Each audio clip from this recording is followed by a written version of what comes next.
head coach of the University of Iowa men's tennis team. Ross, how are you doing today? I'm doing well. Thanks for having me on, Chris. Yeah, no, I appreciate you taking the time and being from or playing for the University of Toledo. Definitely, you were a household name when I was there. You know, everybody knew you. Obviously, you had an amazing playing career. So it's a pleasure to get a couple minutes of your time today. Yeah, it's nice to be on with someone that played at Toledo, the Roots.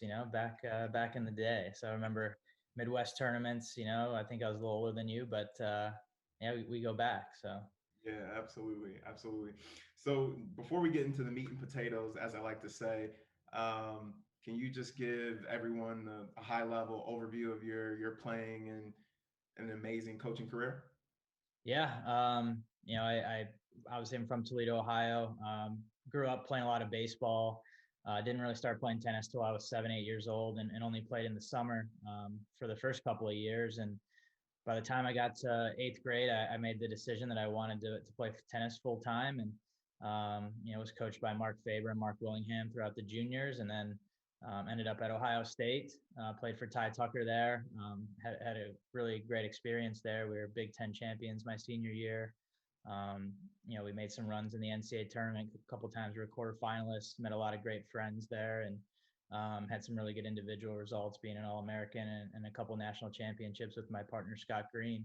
And then after that, while I was in college, I started to really love tennis more and more. Um, and I wanted to play professionally. And so I went out for a year and a half after college and traveled around the US and Mexico, South America, and Canada, and played in some futures and challengers events. And, got a couple titles in doubles, and realized after about a year and a half, I didn't have much money left in the bank. So then on a trip home from Future in Jacksonville, I was driving back from 5 weeks in Florida. I was coming back to Columbus, Ohio, where I was living, and my transmission in my car blew, and kind of knew that was it. And so I started working at Elysium Tennis with Brian Heil, and thought that would be kind of a part, like not a part-time job, but just wouldn't do that for too long. But I really loved teaching, loved being around the players, and he had created a great environment there at Elysium Tennis, and I worked there for 3 years. And during that time, I was able to coach a girl that was top 100 in the world, Sharon Fitchman from Canada. Traveled with her throughout Europe and a couple tournaments in the U.S. But really kind of always came back to wanting to be a college coach because of my experience there. But I also wanted I loved the competition. There was something missing when I was teaching at the club, and being able to affect an outcome and really kind of be able to train the players the way I wanted them to train and play the tournaments that I wanted them to play.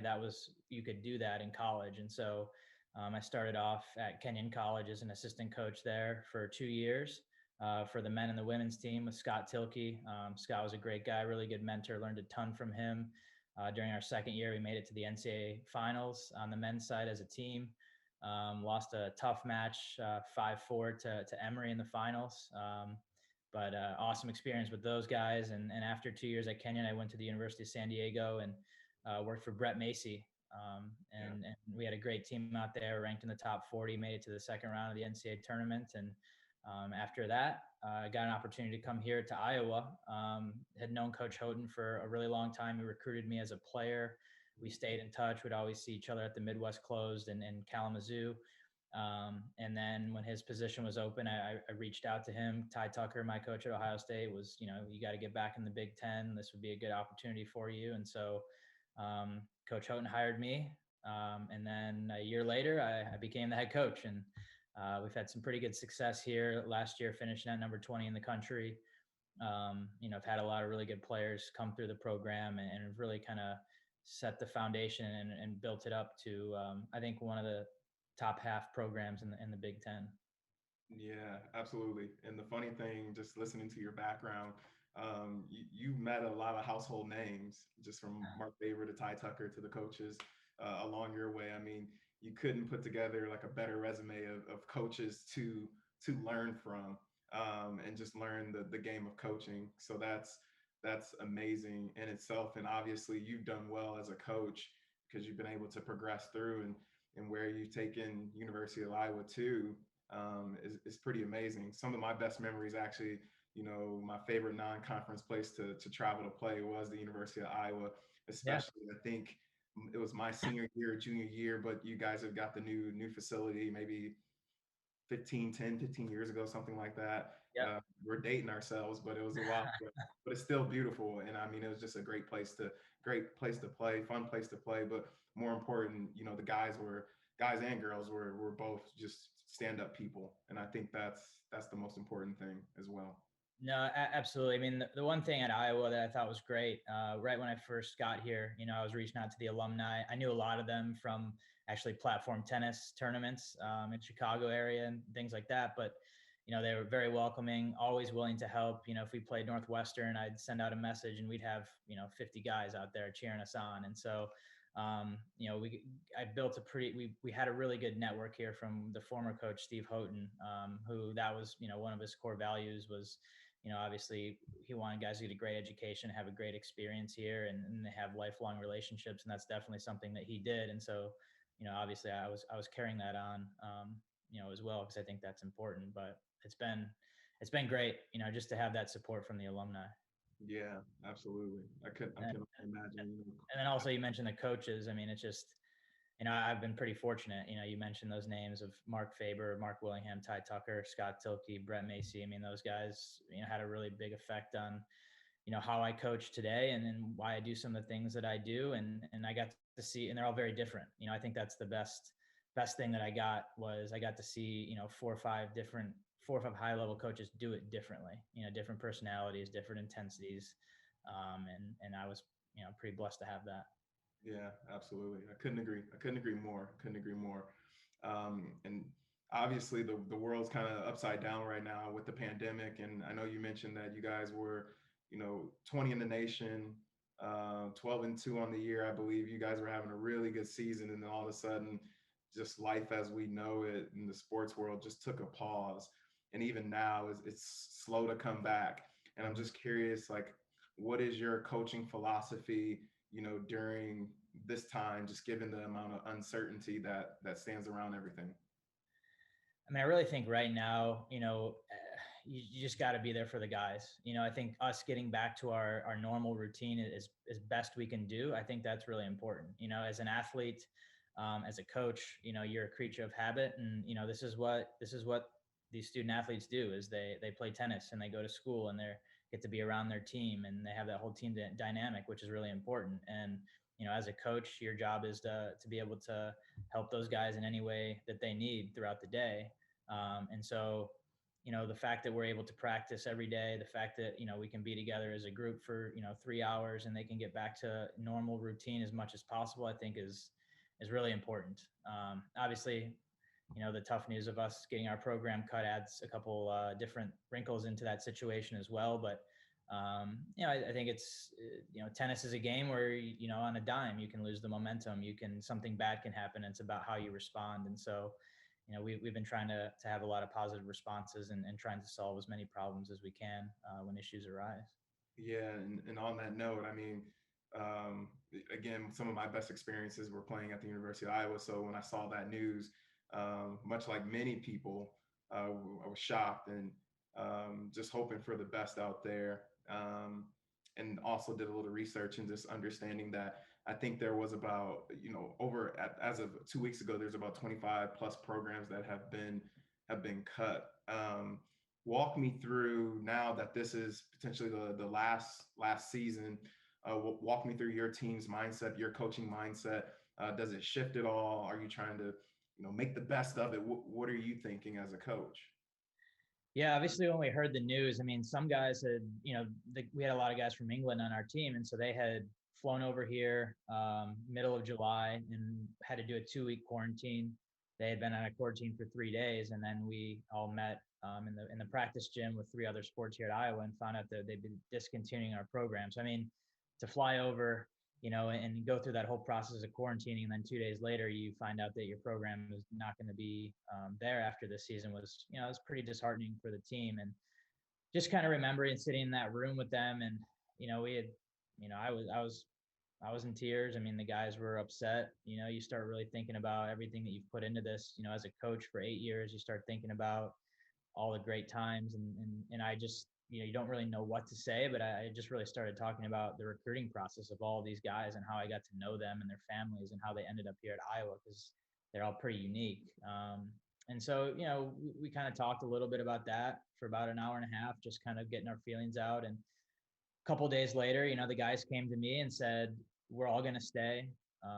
We want to have the best season that we can have. We want to make the NCAAs. We want to, try to compete for a Big Ten title. We want to try to win rounds in the NCAAs. We want to set out and accomplish all the goals that we didn't get to accomplish the previous year, and be the best Iowa team in the history of the program. And then we want to go out like that. And so I said, great. That was awesome. I mean, it just kind of shows the character of the players that we have here and the type of people that we have are, top notch. I mean, these guys, had a 3.9 GPA last semester. They, obviously were 20 in the country. I mean, it's great camaraderie that we have, really good leadership. And so pretty fortunate to have that.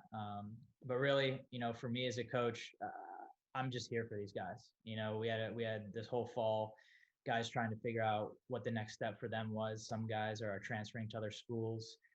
Some guys are just going to graduate and start playing professionally. Some guys are trying to graduate and get a job. And so in any way that I can help them out this semester, that's kind of what I've been trying to do. And so luckily every guy that is looking to go to another place has found another scholarship at a good school, and guys are kind of moving forward, but we're definitely been working hard, and we're excited to get out as a team on court here in the spring and compete. Yeah, and I mean, it seems like you have a knack for finding good people, and to just for me to hear that everybody said, "Hey, let's stay around, let's do the best we can." One last year and leave on this program on a high note. I mean, to your point, it just shows you not only the type of character, but a special group of individuals that you have, and I think I'm looking forward to seeing how the season nets out, and I think there's still just looking at the news on a day-to-day basis, I mean, there's still some hurdles to have a season. So I think your mindset and how you're keeping guys ready to go and keeping the sense of togetherness is really impressive. But more importantly, just seems like the guys are really responding to that. Yeah, I mean, I think they are, and really, some people really don't understand this, but we have a lot of international guys, and this is their home. They don't go to Ann Arbor, Michigan, for the holidays, and or some other place in the U.S. I mean, they're here, or they go home to England, and so Iowa City is the place that they have spent really 4 years at, and Kareem Alaf, who's our one player, has been here for 5.5 years, and so. For them to have that taken away, I think that takes time, that obviously, but that's something that I think was really difficult for them, is to basically say, like, you can't do what you want to do here at your home here in the US. I mean, that I think that was a difficult thing for them to process. Yeah, no, I couldn't agree more. I couldn't agree more. And again, it seems like they took it, as young men as best they could, and now they're back off to the training piece. Yeah, absolutely. I mean, they're actually going off to play a tournament in Illinois this weekend together. So it's been good. They've played 3 tournaments this fall on their own, and all traveled together as a team. And Yeah. so it's good to kind of hear some of their stories, on Monday or Tuesday when we get back to practice. And you kind of Yeah. sit there and you think as a coach, like, you can't wait to have the season where you can actually be part of part of Yeah. some of those experiences. Yeah, no, I could for sure, for sure. In regards to team building, I mean, I'm sure there's a lot of now restrictions in place. How have you, as a coach, tried to find a way to keep that sense of community, especially since so many guys are, from all over the place? We have a message board, not a poster board in our locker room, and it's got some of our core values as a team that are written on it. And that's the first thing we do before we practice every week is, we sit in a group in the locker room, and we go through each one. And they don't all have anything to do with tennis. It's how do you treat people, and you're giving your best, things like that. Just the wins and losses are going to happen, but what are we going to do in between those? And this is all driven by the team. They start off and they hold each other accountable. And, if there's any issues or anything like that, they're resolved in that circle. And then after it's finished, we go out to practice for the week. And we that's kind of a routine that we have, just to make sure we kind of keep everybody on point. And then also too, every fall, the guys come up with, if they want to add a couple new things to it, if they want to take things away. So this is all driven on the team. And, I think it gets guys to understand what we want to be about. Understand, there's a process to the win, there's a process to the loss, and we need to make sure that we're going through that appropriately. And I think it builds leadership within the team, because when you get into those meetings, just personalities kind of shine through. And, some guys are a little more timid than others, but you kind of see a development over a couple of years of guys understanding, hey, this is what the team expects of me. And then actually doing that on the court and representing that on a day-to-day basis, and then having the confidence to go in front of the group and hold guys accountable, and to actually preach that. So I think it's good team building, good leadership building as well. Yeah, I like that. And I like how you were just looking at, hey, no matter what team you're on, I'm sure there's going to be some little underlying issues or disagreements, right? That's just a part of being on a team, but being able to solve those problems and keep them out in the open so that they don't prolong or have issues as you progress. I mean, I think that's the way to do it, in my opinion. Yeah, absolutely. I mean, I'm very, very black and white, very open person. I mean, I'm going to tell you, exactly what I expect. And if you don't meet it, I'm going to tell you that you're not meeting it. And, Yeah. I want everyone to understand what the expectations are. And I think that's how you resolve problems, is you go to someone and you talk to them. And after, the conversation is over, hopefully you understand their side a little better. They understand you, and then you move forward. And, you work together, and these guys live together, they eat together, they practice together, they compete together, they travel together. I mean, these guys are like brothers. And so, Right. if we didn't have, we wouldn't be doing a good job if it was all, all positive every single day. But as long as we can resolve conflict, then I think that's a skill that these guys learn from our program as well. Absolutely. I like that black and white, because, it never leaves the mind to wonder. It's like, I didn't reach a goal. I didn't. I'm doing well. I'm not doing well. It's like, well, I kind of did well, or did I do well? I mean, I think, part of our society in some way, shape, or form has kind of been like wishy-washy. And I like that directness, because it doesn't leave the mind to wonder, because you can wander into the wrong place. But if I know exactly what I'm doing, or exactly what I'm being told, it makes my life, whether you're a player or coach, it makes everybody's life easier. Absolutely. Yeah. The last question I have for you, in regards to college tennis, college sports, the one thing I'm always constantly wondering is the way the system is usually pretty much built at every school is, you bring in fans for games, that revenue and TV advertisement dollars goes back into other programs. And the one thing I'm thinking of to myself is, what happens next year if we can't get fans back in the stadium? Will we see mid-major conferences like the MAC? Will they do away with sports?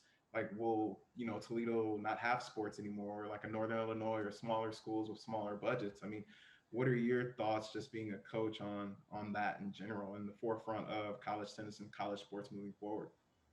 Yeah, I almost think everyone's just got to kind of hit pause and step away from the situation for a second, because, I think this is a snapshot in time.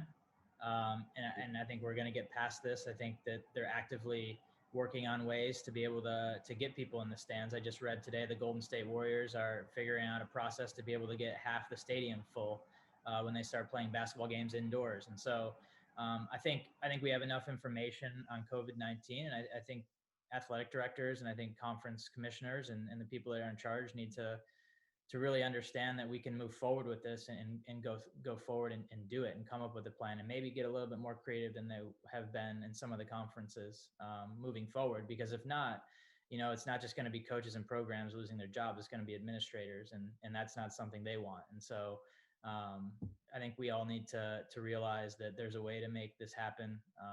I don't think that college tennis is going away or anything like that. I think, again, this is a snapshot in time of a couple bad moments, but I think we'll make it through. And I've definitely heard discussion of figuring out a way to take the Olympic sports model away from only being reliant on the football and basketball money, which I think is probably maybe a good thing. And then, obviously there's probably going to be discussion on how much do we really spend on all of these sports collectively because of what happened right now.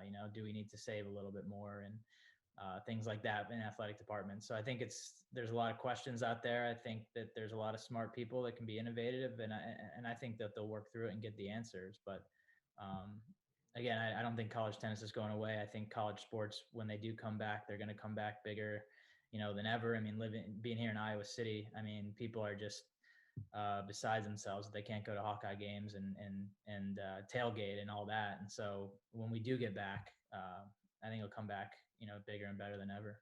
Yeah, and to me, one of the most important things you said there is just hitting that pause button. I think too often we make, gun ho decisions like really fast, and we just need to take it one day at a time and kind of see what happens.